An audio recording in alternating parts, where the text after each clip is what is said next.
எதிர்க்கட்சித் தலைவர் சஜித் பிரேமதாச கலிகமுவில் இன்று நடைபெற்ற மக்கள் சந்திப்பில் பங்கேற்றார்.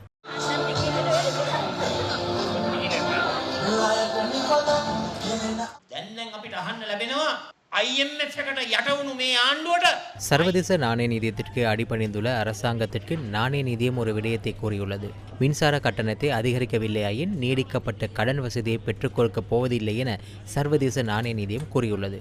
தேர்தல் காலத்தில் வழங்கப்பட்ட வாக்குறுதியை நிறைவேற்றுமாறு அதனாலேயே நாம் அவருக்கு கூறினோம். சர்வதேச நாணய நிதியத்துடன் புதிய ஒப்பந்தத்தில் கைச்சாத்திட உள்ளதாக மக்கள் விடுதலை முன்னணியின் ஜனாதிபதி வேட்பாளரான அனுரகுமார திசாநாயக்க உறுதியளித்தார். அவர் அதனை செய்யவில்லை. ரணில் விக்ரமசிங்கவின் கொள்கையை நடைமுறைப்படுத்துவதை அவர் செய்தார். அதன் பிரதிபலனை நாட்டு மக்களே அனுபவிக்கின்றனர். நீடிக்கப்பட்ட கடன் வசதியை வழங்க வேண்டுமாயின் செலவினை குறைக்கும் வகையில் மின்சார அலகின் விலையை அதிகரிக்க வேண்டும் என சர்வதேச நாணய நிதியம் கூறுகின்றது.